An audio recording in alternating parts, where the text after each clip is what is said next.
அல்லாஹ்வுக்கு மிக மிக பிடித்தமான ஒரு இடத்தில் பிடித்தமான நேரத்தில் அல்லாஹ் நம்ம எல்லாம் இங்கே அமரச் செய்ததை போன்று மறுமையிலும் ஜன்னத்துல் ஃபிர்தௌஸ் என்ற உன்னதமான இடத்திலே கண்மணி நாயகம் ரசூலை கரீம் ஸல்லல்லாஹு அலைஹி வஸல்லம் அவர்களோடு சேர்ந்து அமரக்கூடிய பாக்கியத்தை அல்லாஹ் நம்ம எல்லோருக்கும் தந்தருள்வானாக. அருமைக்குரியவர்களே, அல்லாஹ்வுக்கு பிடித்தமான இடம் என்பது என்னென்றால், பெருமானார் ஸல்லல்லாஹு அலைஹி வஸல்லம் அவர்களிடத்தில் சஹாபாக்கள் வந்து கேட்டார்கள், அல்லாஹ்வுடைய தூதர் அவர்களே, உலகத்தில் அல்லாஹ்வுக்கு பிடித்தமான பகுதி எது? சஹாபாக்கள் நினைத்தால் காபத்துல்லா என்று சொல்வார்கள், அல்லது மஸ்ஜித் நபவி என்று சொல்வார்கள், மஸ்ஜித் ஹரம் என்று சொல்வார்கள் என்று எதிர்பார்த்து பூமியிலேயே அல்லாஹ்வுக்கு பிடித்தமான பகுதி எது என்று கேட்டார்கள். பெருமானார் ஸல்லல்லாஹு அலைஹி வஸல்லம் அமைதியாக இருந்தார்கள், எதுவும் பதில் சொல்லவில்லை. காரணம் என்னவென்றால், கண்மணி நாயகம் ஸல்லல்லாஹு அலைஹி வஸல்லம் அவர்களை பொறுத்தவரையில் அல்லாஹ் ரப்பல் ஆலமீன் தன்னுடைய திருமறைகளை சான்று அளிக்கின்றான். வமா யன்திகு அனில் ஹவா இன் ஹுவ வஹ்யுன் இல்லா யூஹா. அவர் எதையுமே தன்னுடைய இஷ்டப்படி பேசுவது கிடையாது. அவர் பேசுவதெல்லாம் தனக்கு அறிவிக்கப்பட்ட வஹியைத்தான் பேசுகின்றார். கண்மணி நாயகம் ரசூலை கரீம் ஸல்லல்லாஹு அலைஹி வஸல்லம் அவர்கள் வாயிலிருந்து வரக்கூடிய ஒவ்வொரு வார்த்தையும் கூட வஹீதான் என்று அல்லாஹ்வே சர்டிஃபிகேட் கொடுத்திருக்கிறான் குர்ஆனில். குர்ஆன் மட்டும் வஹி அல்ல, ஹதீஸும் வஹீதான். குர்ஆன் என்பது வஹீனுடைய ஒரு வடிவம் என்றால், ஹதீஸ் என்பது வஹீனுடைய மற்றொரு வடிவம். ஆகவே பெருமானார் ஸல்லல்லாஹு அலைஹி வஸல்லம் அந்த சஹாபி கேட்ட கேள்விக்கு பதில் சொல்லவில்லை. ஏனென்றால் அல்லாஹ்விடத்திலிருந்து வஹி வரவில்லை. அவர் கேட்ட கேள்விக்கு தன்னுடைய இஷ்டப்படிலாம் விட்டு அடிக்க முடியாது, இன்றைக்கி விட்டு அடிக்கிற மாதிரி தான். அதனால் பெருமானார் ஸல்லல்லாஹு அலைஹி வஸல்லம் அமைதியாக இருந்தாங்க. கொஞ்ச நேரத்தில் ஜிப்ரீல் அலைஹிஸ்ஸலாம் கண்மணி நாயகம் ஸல்லல்லாஹு அலைஹி வந்தாங்க. வந்து சொன்னாங்க, நபியே, உங்களுடைய தோழர் கேட்டார், அஹபுல் பிலாதி இலல்லாஹ், அல்லாஹ்வுக்கு ஒரு ஊரிலேயே முக்கியமாக பிடித்தமான பகுதி எது என்று கேட்டார். ஆனால் அவர் கேட்டது பிடித்தமான பகுதியை மட்டும். ஆனால் அல்லாஹ் சொல்லி அனுப்பது அதோடு சேர்த்து ஒன்றை. என்ன சொன்னா அல்லாஹ் சொல்லி அனுப்பினா, அஹபுல் பிலாதி இலல்லாஹி மசாஜிதுஹு, ஒரு ஊரிலே ஒரு பூமியிலே அல்லாஹ்வுக்கு மிக மிக பிடித்தமான இடம் பள்ளிவாசல்கள், அல்லாஹ்வுடைய வெறுப்புக்குரிய இடம். அது சஹாபி கேட்கல, அதை சேர்த்து அல்லாஹ் சொல்லி அனுப்பிட்டான். அல்லாஹ்வுக்கு பிடித்தமான இடம் மசாஜிதுகள், அல்லாஹ்வுடைய வெறுப்புக்குரிய இடம் கடைவீதிகள், மார்க்கெட்டுகள் என்று சொல்லிட்டு போனாங்க. காரணம் என்ன? அப்போ நம்ம கடைவீதியில் போகக்கூடாதா, மார்க்கெட்டுக்கு போகக்கூடாது, அல்லாஹ்வுக்கு வெறுப்பான இடமாச்சே, அல்லாஹ்வுடைய கோபமூட்டக்கூடிய இடமாச்சே. வெறுப்புக்கூடிய அபகதுனா கடுமையான கோபத்தை ஏற்படுத்தக்கூடிய பகுதி. இப்போ மார்க்கெட்டுக்கு போகக்கூடாதா, பஜாருக்கு போகக்கூடாதா, வியாபாரம் பண்ணக்கூடாதா, கொடுக்கல் வாங்கல் பண்ணக்கூடாதா? பெருமானார் ஸல்லல்லாஹு அலைஹி வஸல்லம் சஹாபாக்கள் கேட்டாங்க, அல்லாஹ்வுக்கு பிடித்தமான பகுதி எதுன்னு கேட்டாங்க. அது பள்ளிவாசல் சொல்லிட்டு போக வேண்டியதானே? அல்லாஹ்வுக்கு பிடித்தமான இடம் பள்ளிவாசல், அதிகமாக பள்ளிவாசலுக்கு போங்க, அதிகமாக அமல் செய்யுங்க, அதிகமாக அவங்க உட்காந்து திக்ர் செய்யுங்க, இபாதத் செய்யுங்க, இது சொல்ல வேண்டியதானே? ஆனால் அடுத்த ஒரு வார்த்தையும் அல்லாஹ் சேர்த்து சொல்லி அனுப்புகின்றான், அபகதுல் பிலாதி இலல்லாஹி அஸ்வாக்கு, அல்லாஹ்வுக்கு பலதிலே ஊரில் மிக மோசமான கடுமையான கோபத்திற்குரிய இடம் கடை வீதிகள் என்று அல்லாஹ் சொல்லி அனுப்ப வேண்டிய காரணம் என்ன? அருமைக்குரியவர்களே, எம்பெருமானார் ஸல்லல்லாஹு அலைஹி வஸல்லம் இதற்கு அழகான ஒரு ஹதீஸ் சொன்னார்கள். அழகான ஒரு ஹதீஸ் சொன்னார்கள். யூஷிகின் நாசு ததா அலைக்கும் அலா ஹிஸ்வத்தின், ஒரு காலம் வரும், அந்த காலத்திலே மக்கள் பசித்தவர்கள் உணவு தட்டை நோக்கி பாய்வதை போன்று, பசித்தவர்கள் உணவு தட்டை நோக்கி பாய்வதை போன்று. உதாரணமாக ஒரு 10 பேரை ஒரு 15 நாளைக்கு ஜெயிலில் போட்டு அடைச்சிட்டோம். சோறு கிடையாது, தண்ணி கிடையாது, ஒன்றும் கிடையாது. 15 நாள் ஜெயிலில் போட்டு அடைச்சிட்டு 15 நாள் கழிச்சு கடுமையான பசி இருக்கிற நேரத்தில் 15 நாள் சோறு தண்ணி இல்லாமல் நல்ல அருமையான விருந்து ஏற்பாடு, பஃபே ஏற்பாடு செஞ்சு அந்த 15 பேரையும் திறந்து விட்டோம்னா என்ன நடக்குங்க? என்ன நடக்கும்? ஒருத்தர் தாங்க முதல்ல போங்க, இல்லை நீங்கள் முதல்ல போங்க, இது நடக்குமா? ஒருத்தர் மேலே ஒருத்தர் ஏறி மிதித்து அடித்து சமட்டிட்டு போய் சாப்பிட போவாங்க. பெருமானார் ஸல்லல்லாஹு அலைஹி வஸல்லம் சொன்னாங்க, ஒரு காலம் வரும், எதிரிகள் உங்கள் மீது எப்படி பாய்வார்கள் என்றால், உங்கள் மீது கோபத்தோடு பாய மாட்டார்கள், உங்கள் மீது வெறுப்பு கொண்டு பாய மாட்டார்கள், உங்களை அழிக்க வேண்டும் ஒழிக்க வேண்டும் என்பதற்காக பாய மாட்டார்கள். அதெல்லாம் கோபம், குரோதம், விரக்தி, அதெல்லாம் தாண்டி. ஆனால் அதற்கெல்லாம் மேலாக உங்கள் மீது எப்படி பாய்வார்கள் என்றால், பசித்தவன் உணவு தட்டை நோக்கி எப்படி தன்னுடைய தேவைக்கு, இவனை இந்த சாப்பாடை திண்டாதான் திங்க முடியும், இல்லைன்னா நான் செத்துருவேன்,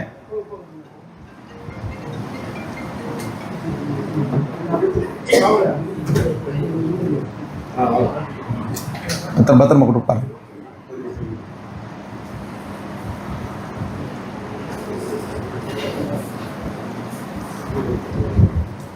கோபத்திலே குரோதத்திலே எதிர்ப்பை காட்டுவதற்காக தாக்குவது என்பது வேறு. பசித்தவன் உணவு தொட்டை நோக்கி பாய்வது எதற்காக? கோபத்தினால குரோதத்தினால அல்ல, தன்னுடைய தேவைக்காக. அந்த உணவை உண்ணவில்லை என்றால் என்னுடைய உயிர் போய்விடும். அந்த உணவை உண்ணவில்லை என்றால் நான் செத்து போயிடுவேன், நான் பசியில சாவுறேன், அந்த உணவை தின்றே ஆக வேண்டும் என்ற நிர்பந்தத்தின் அடிப்படை எப்படி பசித்தவன் உணவு தட்டை நோக்கி பாய்வானோ அதுபோன்று கண்மணி நாயகம் ஸல்லல்லாஹு அலைஹி சொல்றாங்க, ஒரு காலம் வரும் எதிரிகள் உங்களை நோக்கி பாய்வார்கள். திருமதியில் வரக்கூடிய பிரபலமான ஹதீஸ், திருமதியில் வரக்கூடிய மிக பிரபலமான ஹதீஸ். பசித்தவர்கள் எங்களை நோக்கி பாய்வது, உணவு தட்டை நோக்கி பாய்வதை போன்று எதிரிகள் உங்கள் மீது கடுமையான தேவையோடும் வேகத்தோடும், இவனை அடிக்காட்டா நான் உயிர் வாழ முடியாது, இவனை கொல்லாட்டா நான் உயிரோடு இருக்க முடியாது என்ற வெறியோடு தேவையோடு உணவு தட்டை நோக்கி பாய்வதை போன்று உங்கள் நோக்கி பாய்வார்கள். இன்னைக்கு பார்க்கிற உலகத்தில் சகோதரர்களே, எங்கே உலக நாட்டு தலைவர் 4 பேர் ஒன்று கூடிட்டா அங்கே பேசப்படக்கூடிய முதல் ரெசல்யூஷன், முதல் தீர்மானம், உலகளாவிய பயங்கரவாதத்தை ஒழிக்க வேண்டும். உலகளாவிய பயங்கரவாதத்தை ஒழிப்பதில் நாங்கள் எல்லாரும் ஒற்றுமையாக நிற்போம். உலகளாவிய பயங்கரவாதத்தை ஒழிப்பதில் நாங்கள் எல்லாம் கைகோர்த்து நிற்போம். எந்த அது சார்க் மாநாடாக இருக்கட்டும், அல்லது ஈன்ட் மாநாடாக இருக்கட்டும், அல்லது பிரிக்ஸ் மாநாடாக இருக்கட்டும், எந்த அல்லது ஐநா சபையாக இருக்கட்டும், எந்த நாடுகளில் 10 தலைவர்கள் 5 தலைவர் ஒன்று கூட்டிட்டா அவங்க எடுக்கக்கூடிய முதல் ரெசல்யூஷன்னா, உலகத்துக்கு சொல்லக்கூடிய செய்தி என்ன? உலகளாவிய பயங்கரவாதத்தை ஒழிப்போம். உலகளாவிய பயங்கரவாதம் என்பதற்கு அவர்கள் வைத்த பெயர் என்ன? உலகளாவிய பயங்கரவாதம் என்பதற்கு அவர்கள் வைத்த பெயர் என்ன? இஸ்லாமோபோபியா. இஸ்லாத்தின் மீது கொண்ட அச்சம், இஸ்லாத்தின் மீது கொண்ட வெறுப்பு, இஸ்லாத்தின் மீது கொண்ட குரோதம், இஸ்லாத்தை அழிக்க வேண்டும், முஸ்லீம்களை அழிக்க வேண்டும், இதுதான் அவருடைய நோக்கம். அதற்காக தான் திட்டமிட்டு உலகத்தில் ஒவ்வொரு பகுதியிலும் ஒன்று முடிஞ்சா ஒன்று, காசா முடிஞ்சா சூடான், சூடான் முடிஞ்சா எகிப்து, எகிப்து முடிஞ்சா சிரியா, எல்லா முஸ்லீம் நாடுகள் கொத்து கொத்தாக முஸ்லீம்கள் கொல்லப்படக்கூடிய சூழ்நிலை, அவலம், முஸ்லீம்களுடைய பொருளாதாரம் பாழடிக்கப்படக்கூடிய சூழ்நிலை, இவை அனைத்தையும் வைத்து நாம் பார்க்கும்போது சகோதரர்களே, இஸ்லாம் என்பது எதிரிகளுடைய பார்வைக்கு எப்படி தெரிகிறது என்றால், பசித்தவன் உணவு தொட்டை நோக்கி பாய்வதை போன்று எதிரிகள் நோக்கி பாய்கிறார்கள். சஹாபாக்கள் கேட்டாங்க, யார சொல்ல என்ன காரணம்? கல்லியத்துன் ஹுனாக், நாங்கள் அந்த நேரத்தில் மைனாரிட்டி இருப்போமா, ரொம்ப கம்மி மக்களாக இருப்போமா, எங்களை அடித்தா கேட்கறதுக்கு ஆள் இருக்காதா, எங்களை அடித்தா கேட்கறதுக்கு நாதி இருக்காதா? தினம் பள்ளிவாசல் இடிக்கிறான், பள்ளிவாசல் புல்டோசர் இடிக்கிறான், மதரசா புல்டோசர் வச்சிருக்கிறான், ஹான்காக்களை புல்டோசர் வச்சு இடிக்கிறான், முஸ்லீம் இயக்கங்களை புல்டோசர் வச்சு தாக்குறாங்க, இயக்க கட்டடங்களை புல்டோசர் வச்சு தாக்கிட்டு இருக்கிறான், எங்களை கேட்கறதுக்கு நாதி இல்லையா? நாங்கள் அந்த நேரத்தில் ஒரு சிறுபான்மையாக இருப்போமா? இன்னைக்கு கண்மணி நாயகம் ஸல்லல்லாஹு அலைஹி வஸல்லம் 1400 வருடங்களுக்கு முன்பாக சொல்லப்பட்ட ஹதீஸ் இன்னைக்கு நமக்கு சொல்லப்பட்டதை போட்டு கவனிங்க. இன்னைக்கு நமக்கு சொல்ல மாட்டேது ஹதீஸ். கண்மணி நாயகம் ஸல்லல்லாஹு அலைஹி வஸல்லம் அல்லாஹ் ரப்பல் ஆலமீன் எப்படிப்பட்ட ஒரு தீர்க்கதரிசியாக அனுப்பினான் என்பதற்கு இது ஒரு முக்கியமான ஆதாரம். சொன்னாங்க, அந்த நேரத்தில் நாங்கள் அகல்யத்தாக இருப்போமா, ரொம்ப சிறுபான்மையாக இருப்போமா, மைனாரிட்டி இருப்போமா, எங்களை அடிச்சா கேட்கறது ஆள் இருக்காதா என்று கேட்டார்கள். பெருமானா ஸல்லல்லாஹு அலைஹி வஸல்லம், அன்தும் ஜுஸாஉன் கஜுஸாஇ ஸைல், நீங்கள் எப்படி இருப்பீர்கள் என்றால், புது வெள்ளம் காட்டு வெள்ளம் அடித்து கொண்டு வரும் பொழுது அந்த காட்டு வெள்ளத்திலே புது வெள்ளத்திலே குப்பை கூளை கரடு சரடு எல்லாத்தையும் அடிச்சுட்டு வருமே, அந்த மாதிரி இருப்பீங்க. நீங்க அளவு கிடையாது உங்களுக்கு, எவ்வளோ பெருவெள்ளத்திலே அடிச்சுட்டு வரக்கூடிய குப்பை குளங்கள் மாதிரி இருப்பீங்க. கண்மணி நாயகம் ஸல்லல்லாஹு அலைஹி வஸல்லம் சொல்லக்கூடிய ஒவ்வொரு வார்த்தையுமே வஹி என்பதனால் அந்த வார்த்தைக்குள்ளும் ஆயிரக்கணக்கான அர்த்தங்கள் அடங்கியிருக்கும். சஹாபாக்கள் கேட்டது, நாங்கள் குறைவாக இருப்போமான்னு கேட்டது. ரசூலா சொன்னாங்க, இந்த உதாரணத்தை எது சொன்னாங்க? இல்லை, நீங்கள் அதிகமாக இருப்பீங்க அப்படிங்கிறது உதாரணம் சொன்னாங்க. இந்த உதாரணம், அன்தும் ஜுஸாஉன் கஜுஸாஇ ஸைல், நீங்கள் புது வெள்ளத்திலே காட்டு வெள்ளத்திலே அடித்து வரப்படும் குப்பைகளை கொண்டு இருப்பீர்கள். அப்போ என்ன அர்த்தம்? நீங்கள் அதிகமாக இருப்பீங்க குவான்டிட்டியில், ஆனால் உங்களுடைய குவாலிட்டி குப்பை மாதிரி தான் இருக்கும். அல்லாஹ் அக்பர். நீங்கள் குவான்டிட்டியில் அதிகமாக இருப்பீங்க, அளவில் அதிகமாக இருப்பீங்க, புது வெள்ளத்தில் புரண்டு வரும் நுரைகளை போட்டு இருப்பீங்க, குப்பை கூலங்களை மாதிரி இருப்பீங்க, ஆனால் அவங்களோட குவாலிட்டி என்ன? அந்த குப்பையில மாதிரி தான் இருப்பீங்க. அல்லாஹ் நம்ம எல்லாரையும் மன்னிப்பானாக, விளங்கக்கூடிய பாக்கிய தருவானாக சொல்லிட்டு சொன்னாங்க, நீங்க எப்படிப்பட்ட புது வெள்ளத்தில் புரண்டு வரும் நுரையை போட்டு இருப்பீங்க, குப்பையில போல இருப்பீங்க. ஆனால் அல்லாஹ் ரப்பல் ஆலமீன் யன்ஸஅல்லாஹு மின் குலூபி அதாயிக்கும் ருஅபான்கும், உங்களை பற்றிய அச்சத்தை அல்லாஹ் உங்களுடைய எதிரி உள்ளத்தில் எடுத்து விடுவான். உங்களை பற்றிய அச்சத்தை அல்லாஹ் உங்களிடத்தில் எடுத்து விடுவான், உங்க எதிரி உள்ளத்தில் எடுத்து விடுவான். உங்களுடைய எதிரிகள் உள்ளத்திலிருந்து உங்களை பற்றி அச்சத்தை எடுத்துவிட்டு உங்கள் உள்ளங்களிலே வகன் நுழைத்து விடுவான். வகன்னா என்ன? எதிரி உள்ளத்திலே உங்களை பற்றி அச்சத்தை எடுத்துருவான்.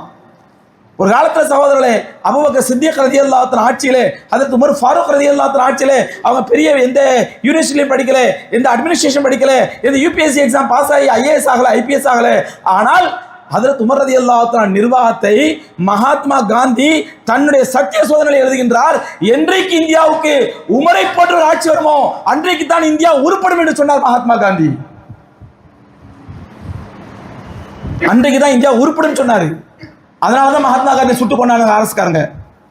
எது சுட்டாங்க? மகாத்மா காந்தி என்ன கோவம்? நாங்க ராமராஜ்யம் வரணும் ராமராஜ்யம் பேசிட்டு இருக்கிறோம், நீ உமருடைய ராஜ்யம் வரணுங்கிற காரணம் என்ன? உமர் ரலியல்லாஹு அன்ஹு எந்த யூனிவர்சிட்டிலையும் படிக்கல, எந்த காலேஜ்லயும் படிக்கல, எந்த யூபிஎஸ்சி எக்ஸாம் எழுதல, ஐஏஎஸ் ஐபிஎஸ் ஆகல. கண்மணி நாயகம் ரசூலே கரீம் ஸல்லல்லாஹு அலைஹி வஸல்லம் என்ற ஒரே பாசறையிலே மஸ்ஜித் நபவி என்ற அந்த கீத்து கொட்டகை பள்ளிவாசலிலே பயின்ற பாடம் உலகம் முழுவதும் அவர்களை ஒரு ஹீரோவாக ஆக்கியது. மகாத்மா காந்தியை போன்றவர்கள் வாக்குமூலம் கொடுத்தார்கள், இந்தியா உருப்பட வேண்டும் என்றால் உமருடைய டிக்டேஷன் வர வேண்டும் என்று சொன்னார். இன்னைக்கு நெட்டை பாருங்க, இதே புராண கதை சொல்ல உங்கள்கிட்ட ஆதாரப்பூர்வமான வரலாற்று ஆதாரங்களை சொல்லிட்டு இருக்கிறேன். அப்படிப்பட்ட உமர் ரலியல்லாஹு உருவாக்கியது பள்ளிவாசல்கள். அப்ப சொன்னாங்க பெருமானார் ஸல்லல்லாஹு அலைஹி வஸல்லம், அப்படி எதிரியோட உள்ளத்திலே உங்களை பற்றி அச்சம் இருந்தது. ஆனால் இந்த காலத்திலே உங்களுடைய எதிரிகளிடத்திலே உங்களை பற்றி அச்சம் இருக்காது. எந்த முஸ்லீம் எந்த நேரத்தை தூக்கி போட்டு மீச்சாலும் கேட்கறதுக்கு ஆள் இல்லை. ஒரு தாடியை தொப்பியை வச்சுட்டு ஒரு வயசான ரோட்ல போறாரு, தொப்பியை கட்டிட்டு ஜெய் ஸ்ரீராம் சொல்லு ஜெய் ஸ்ரீராம் சொல்லு என்று தூக்கி போட்டு அடிக்கிறான், மிதிக்கிறான், உதைக்கிறான், அவர் கதறாரு. நம்மளால ஒன்றும் செய்ய முடியல. நாம செய்யறதுன்னா அந்த வீடியோ ஃபார்வர்ட் பண்ணிவிடு. இதை நாம செஞ்சுட்டு இருக்கோம். அல்லாஹ் நம்மை மன்னிப்பானாக. கேட்கறதுக்கு ஆதி இல்லை என்ற மனப்பான்மை ஏற்பட்டுவிடும். அது ஏன் காரணம் தெரியுமா? எதுகுலு ஃபி குலூபிக்குமுல் வஹன், உங்களோட உள்ளங்களிலே வஹன் நுழைஞ்சிரும். இதுதான் முக்கியமான விஷயம். சஹாபாக்கள் அது வரைக்கும் வஹன்கிற வார்த்தை கேள்விப்பட்டதே இல்லை. கேள்விப்பட்டதில்லை. அதனால கேட்டாங்க, ஒமல் வஹன் யா ரசூலல்லாஹ், அல்லாஹ்வுடைய தூதர் அவர்களே, வஹன் என்றால் என்ன? வஹன் என்றால் என்ன? ஏதோ புதுசா சொல்றீங்களே, எங்க உள்ளத்துல வஹன் நுழைஞ்சிருவீங்களே, வஹன்னா என்ன? கண்மணி நாயகம் ஸல்லல்லாஹு அலைஹி சொன்னாங்க, ஹுப்பு துன்யா வ கராஹியத்துல் மௌத், உலகத்தின் மோகமும் மரணத்தின் மீது வெறுப்பும். உலகத்தின் மோகமும் மரணத்தின் மீது வெறுப்பும். அருமைக்குரியவர்களே, இந்த உலகத்தின் மோகம் என்று இருக்கிறதே, இந்த உலக மோகம் தான் இன்று நம்மை ஆட்டுவித்துக் கொண்டிருக்கிறது. எல்லாரோட உள்ளத்திலும் உலக மோகம் வந்துருச்சு, உலக ஆசை வந்துருச்சு. பணம் பணம் பணம் பணம் பணம் பணம் சம்பாதிக்கணும். இதைத்தான் சஹாபாக்கள் கண்மணி நாயகம் ஸல்லல்லாஹு அலைஹி வஸல்லம் அல்லாஹ்வுக்கு பிடித்தமான பூமி எது என்று கேட்டபொழுது மஸ்ஜித் என்று நிறுத்தாமல் அல்லாஹ்வுடைய வெறுப்புக்குரிய இடம் கடைவீதிகள் என்று சொன்னார்கள். கடைவீதிகள் சொன்ன காரணம், கடைவீதிக்கு போகக்கூடாது, பஜாருக்கு போகக்கூடாது, வியாபாரம் பண்ணக்கூடாது, கொடுக்கல் நடத்தக்கூடாது என்பதல்ல. நீங்க வியாபாரம் பண்ணுங்க, கொடுக்கல் வாங்க செய்யுங்க, பணத்தை ஈட்டுங்க, தர்மம் கொடுங்க, சக்காத்து கொடுங்க, ஜக்காத்து கொடுங்க, சதகா கொடுங்க, எல்லாம் செய்யுங்கள். ஆனால் உங்களுடைய சம்பாதிக்கக்கூடிய பணம் உங்களுடைய பாக்கெட்டுக்குள் இருக்க வேண்டுமே தவிர பாக்கெட்டை தாண்டி கல்புக்கு சென்று விடக்கூடாது. உங்க பாக்கெட்ல வச்சுங்க பணத்தை, அதை தாண்டி கல்புக்குள்ள போகக்கூடாது. ஆனா இன்னைக்கு நம்ம அல்லாஹ் மன்னிப்பானாக, நம்ம எல்லோரையும் எல்லாருடைய உள்ளங்களிலும் பணம் சென்று விட்டது, ஊடுருவி விட்டது. பாக்கெட்டை தாண்டி கல்புக்குள்ள போயிடுச்சு. பணம் இருந்தா போதும். ஒன்றும் இல்லைங்க. ஒருத்தர் ஒரு பையனுக்கு, அவர் பொண்ணுக்கு ஒரு மாப்பிள்ளை பார்க்குறாருங்க. ஒரு உதாரணம் சொல்றேன், இன்னைக்கு உலக நடைமுறை. அவருடைய மகளுக்கு மாப்பிள்ளை பார்க்குறாரு. ஒருத்தர் சொல்றாரு, பாய் நல்ல மாப்பிள்ளையா பாருங்க பாய், என் மகளுக்கு மாப்பிள்ளை பார்த்துட்டு இருக்கிறேன். அவரும் சொல்றாரு, அஜயார் நீங்கள் நல்ல தீன்தாரி மாப்பிள்ளைன்னு சொல்லுவீங்க, உங்களுக்கு ஏற்ற மாதிரி மாஷால்லா தீன்தாரி மாப்பிள்ளை வந்திருக்கிறாரு, சொல்லவா அப்படின்னு கேட்குறாரு. அவர் சொன்ன, சொல்லுங்க பாய், தங்கமான பையன், காலையில் தஹஜ்ஜுதுக்கே பள்ளிக்கு போயிடுவார். முக்கியமாக கவனமாக கேளுங்க, காலையில் தஹஜ்ஜுதுக்கே பள்ளிக்கு போயிடுவார். மோதினார் இல்லாட்டா ஃபஜ்ர் பாங்க அவர் தான் சொல்லுவார். இமாம் ஏதாவது ஆப்சென்ட் ஆகிட்டார்னா ஃபஜ்ரே அவர் தான் தொழ வைப்பார். அப்போ எவ்வளோ குவாலிட்டியாக இருப்பார்னு பார்த்துங்க. அவர் தான் தொழ வைப்பார். தொழுது முடிச்சு வீட்டுக்கு போக மாட்டார், உட்காந்து மக்களுக்கு ஹதீஸ் வாசிப்பார், 4 நல்ல வார்த்தை சொல்லுவார், ரசூலுல்லாஹி ஸல்லல்லாஹு அலைஹி வஸல்லம் ஹதீஸ்களை படித்து கொடுப்பாரு. முடிச்சுட்டு சின்ன பிள்ளைங்க வந்து அவங்களை ஓதி கொடுப்பார், குர்ஆன் ஓதி கொடுப்பாரு. 8-10 மணி வரைக்கும் பள்ளியாசலில் இருப்பார். கடைசியாக அவர் தான் போவார். போய் வீட்டுக்கு போய் என்ன பண்ணுவார், அவர் மொஹல்லால என்ன பண்ணுவார், அங்கே ஏதாவது வயசானவங்க, முதியோருங்க, வறியவர்கள் இருந்தால் அவங்களுக்கு தன்னால் முடிஞ்ச ஹெல்ப் பண்ணுவார். யாராவது வயசான அம்மாவுக்கு ஆஸ்பத்திரி கூட்டமாக கூப்பிட்டு போவார். ஒரு பெரியவர் மருந்து வாங்கிக்கணுமா, மருந்து வாங்கி கொடுப்பாரு. ஒரு விதவை ஆண் துணை இல்லை, எலக்ட்ரிக் பில் கட்டணுமா, இபி பில் கட்டி கொடுப்பாரு. ரேஷன் பொருளும் ரேஷன் பொருள் வாங்கி கொடுப்பாரு. தன்னால் முடிஞ்ச உதவியில் தம் மொஹல்லா மக்கள் தான் செய்வார். அது அப்புறம் லோகருக்கு வந்துடுவார். லோகர் தொழுதாருன்னா தொழுது உடனே ஓட மாட்டார். தொழுது குரான் ஓதிட்டு திக்ர் செஞ்சுட்டு லேட்டாக தான் போவார். இப்படி மாஷால நாள் பூரா சமூக சேவை, சோஷியல் ஒர்க்கு, இபாதத்து, தொழுகை, யாரோட பம்பு தும்னு தலையிட மாட்டார். யாரோட இன்னைக்கு சமுதாய மக்கள் எப்படி தெரியுமா? முஸ்லீம் மக்கள் நம்ம நல்லது செய்யாட்டாலும் பரவாயில்ல, நல்லது செய்கிறவங்களுக்கு டிஸ்டர்ப் பண்ணாமல் இருந்தால் போதும், அவங்களே சொர்க்கம் கிடைச்சிடும். நம்ம நல்ல செய்யாட்டாலும் பரவாயில்ல, நல்ல செய்யறோம் உட்காந்து புறம் பேசி கிண்டி கிளறி அவனை பத்தி அவதூறு பேசி, அவன் என்ன தொப்பிய கோணையா போட்டிருக்கான், ஜிப்பா இப்படி போட்டிருக்கான், அப்படி போட்டிருக்கான், இப்படி அடுத்தவங்களை பத்தி அவதூறு பேசி நொட்டு பேசி நம்முடைய ஆகரத்தை பாழாக்கிற பாருங்க. அப்படி பேசி பாழாக்காமல் இருந்தாலே போதும், இன்ஷா அல்லாஹ் சொர்க்கம் கிடைச்சிடும் நமக்கு. நான் பெரிய நல்ல மேல பெரிய தக்வாவோட பெரிய தஹஜ்ஜுலாம் தோணும் அவசியம் இல்லை. அடுத்தவங்களை பத்தி அவதூறு பேசாம இருந்தாலே போதும், அடுத்து நல்ல செய்யறவங்க டிஸ்டர்ப் பண்ணாம இருந்தாலே போதும், நமக்கு சொர்க்கம் கிடைச்சிடும் இன்ஷா அல்லாஹ். அந்த மாதிரி அந்த பையன் யாரும் வம்பு போக மாட்டார், யாரும் டிஸ்டர்ப் பண்ண மாட்டார். அவரால் முடிஞ்சு சேவை பண்ணுவார், ஹெல்ப் பண்ணுவார், யாரும் ஹெல்ப் பண்ண. இந்த மாதிரி தங்கமான பையன் ஹஜியார் அவருக்கு அந்த பையனை உங்கள் பொண்ணுக்கு பார்த்துருவோமா அப்படின்டா அடுத்த வார்த்தை ஹஜியார் என்ன கேட்பாருங்க? என்ன கேட்பாரு? என்ன கேட்பாரு? அது மாப்பிள்ளை என்ன பண்ணுறாரு, மாப்பிள்ளை என்ன பண்ணுறாரு, என்ன ஹஜியார் சொல்கிறீங்க இவ்வளோ பண்ணுறாரு? காலையில் தஹஜ்ஜுதுக்கே வந்தாரு, ஃபஜ்ர் பாங்க சொல்றாரு, ஃபஜ்ர் தொழு வைக்கிறாரு, அதுக்கப்புறம் குர்ஆன் ஓதி கொடுக்குறாரு, சோஷியல் ஒர்க் பண்றாரு, சமுதாய சேவை பண்றாரு, யார் நல்லது கேட்டால் முன்னாடி போய் நிற்கிறாரு. ஊரில் அவருக்கு மட்டும் தான் ஜனாசா தொழு வைக்க தெரியும், அவருக்கு மட்டும் தான் ஜனாசா குளிப்பாட்ட தெரியும், அவ்வளோ நல்லது செஞ்சுட்டு இருக்காரு. இதுக்கு மேலே என்ன சார் தெரியணும்? அதெல்லாம் இருக்கட்டுங்க, பையன் என்ன செய்கிறார், என்ன பண்றாரு? ஏன் இப்போ நான் உதாரணம் சொல்றேன், ஏன் என்னுடைய மகள் ஒன்று இருந்தால் அந்த மகளுக்கு நான் மாப்பிள்ளை பார்த்தா நானே அப்படி தான் கேட்பேன், மாப்பிள்ளை என்னங்க பண்றார் அப்படிங்குவேன். ஏன்னா எனக்கு நம்பிக்கை இல்லை, எனக்கு யக்கீன் இல்லை, எனக்கு அல்லாஹ் மேல தவக்குல் இல்லை. இப்படி ஒரு தங்கமான சீதேவியான ஒரு பையனுக்கு ரிஸ்க் கொடுக்கக்கூடிய ரப்புல் ஆலமீன் என் மகளை அவர் கட்டி கொடுத்தா அந்த பிள்ளையை பட்டி போட்டு சாவடிச்சிருவானா?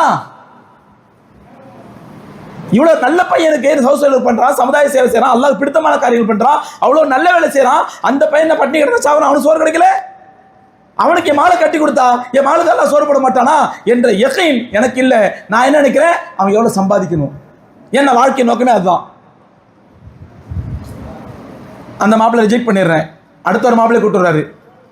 அது இன்னொரு மாப்பிள்ளை வந்திருக்காரு. என்ன மாப்பிள்ளைங்க? அவர் அமெரிக்காவில் இருக்காரு. யோ முதல்ல அந்த மாப்பிள்ளை சொல்லியா, அமெரிக்கா மாப்பிள்ளை சொல்ல ஏதோ சொல்லிட்டு இருக்க. அதில் ஒரு நாளைக்கு $1000 சம்பாதிக்கிறாரு. ஒரு நாளைக்கு $1000? யா அல்லாஹ், மாதம் $30,000. 30,000 இன்னைக்கு விலைக்கு கிட்டத்தட்ட 27 லட்சம். 27 லட்சமா மாதம்? முதல்ல அந்த மாப்பிள்ளை பாருங்க.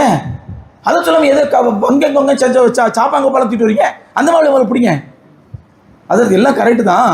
ஆனால் அந்த மாப்பிள்ளை அமெரிக்காவில் முனிசிபாலிட்டியில் கக்கூஸ் கலர் வேலை. ஆனால் நல்ல கலர், வெள்ளக்கார கக்கூஸ் நல்ல கலர். அந்த மாப்பிள்ளை முதல்ல பாருங்க, வெள்ளக்கார கக்கூஸ் நல்ல கலர். மாதம் 27 லட்சம் சம்பளம். முதல்ல அந்த மாப்பிள்ளை பாருங்க. இல்லை சார், பையனுக்கு கொஞ்சம் அப்படியே தண்ணின்னு அடிக்கிற பழக்கம் தான். ஆனால் இருந்துட்டு போட்டுங்க, அமெரிக்காவில் எல்லாம் அப்படி தாங்க இருப்பாங்க, அங்கே வந்தால் சரியாயிடுவாங்க. முதல்ல அந்த மாப்பிள்ளை பாருங்க.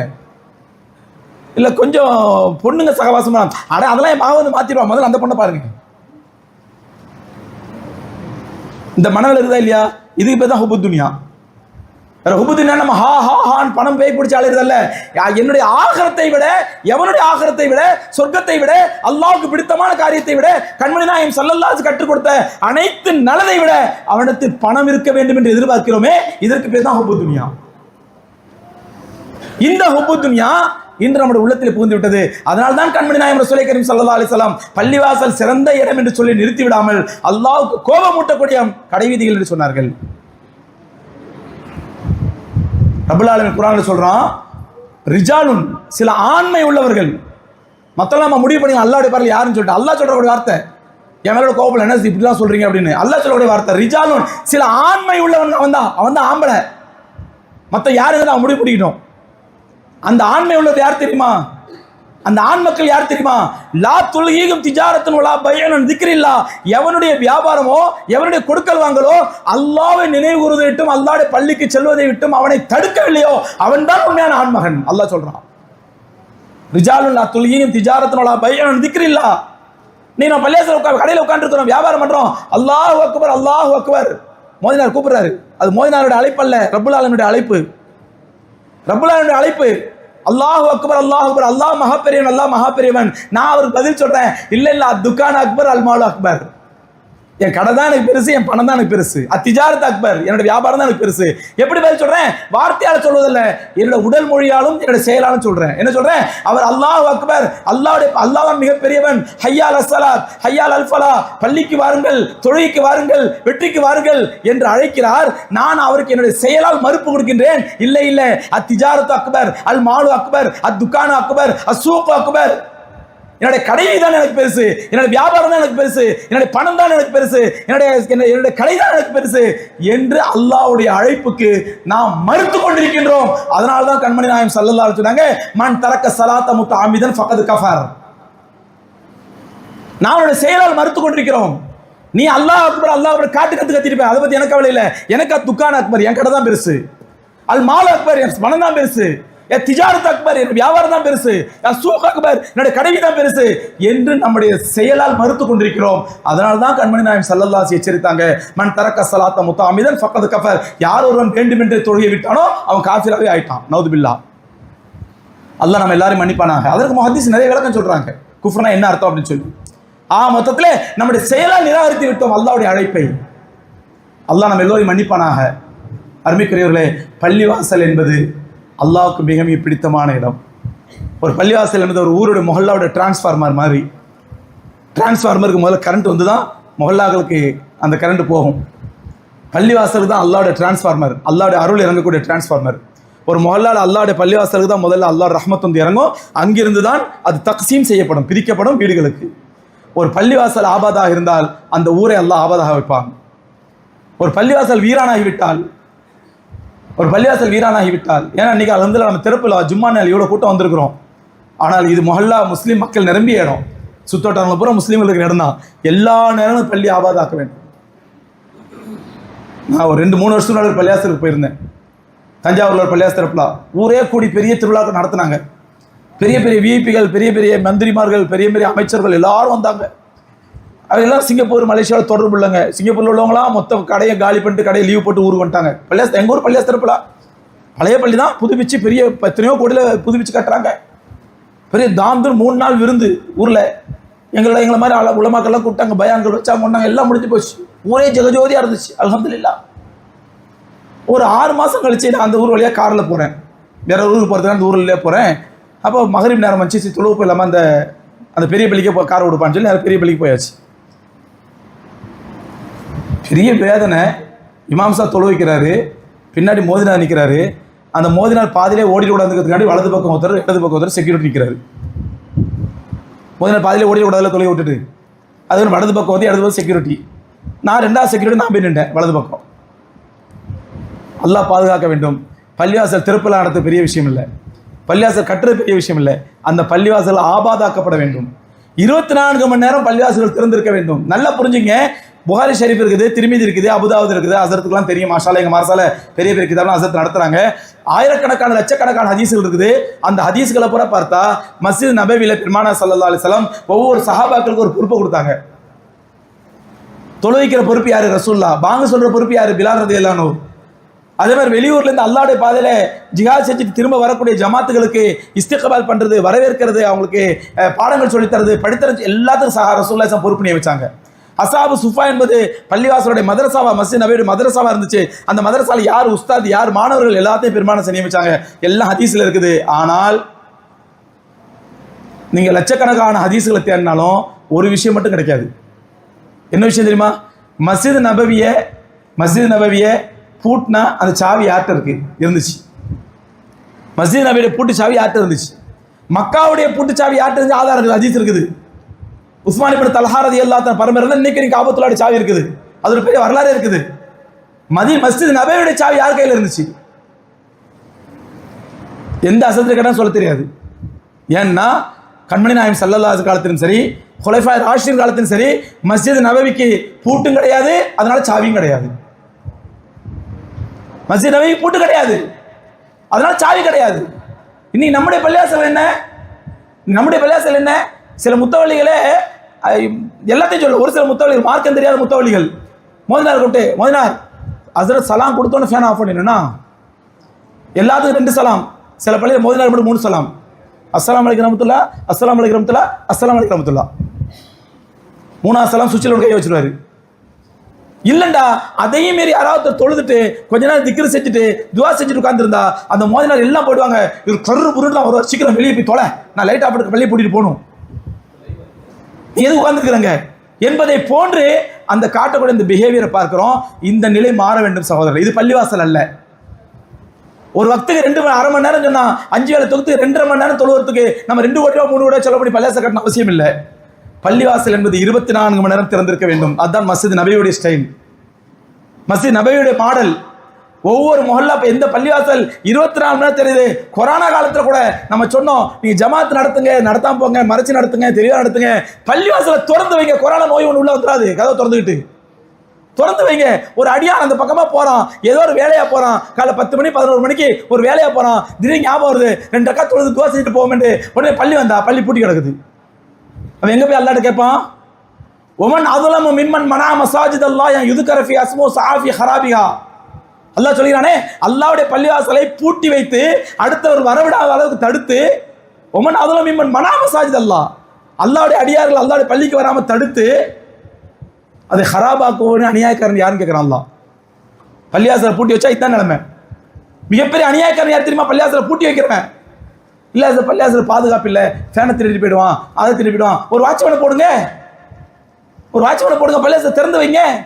எந்த மொஹல்லாவில் 24 மணி நேரம் பள்ளிவாசல் திறந்து வைக்கப்பட்டு மூமின்கள் எல்லா தேவைகளுக்காகவும் ரப்பிட்ட கேட்டு போலாம் அப்படி ரப்ப தேடி வரும் பொழுது இங்க பள்ளிவாசலை பூட்டி வைத்து அந்த மூமின்களை ரப்ப தேடாத போ அப்படின்னு துரத்தி விட்டா இது எவ்வளவு பெரிய அநியாயம் இது.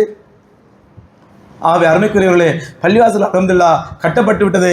கட்டி ஒரு நியத்தை அல்ஹம்துலில்லாஹ் அவங்களுடைய இஹ்லாஸான நியத்துக்கு ஏற்ற மாதிரி பள்ளிவாசல் மஸ்ஜித் இஹ்லாஸ்னு பேர் வச்சுட்டாங்க.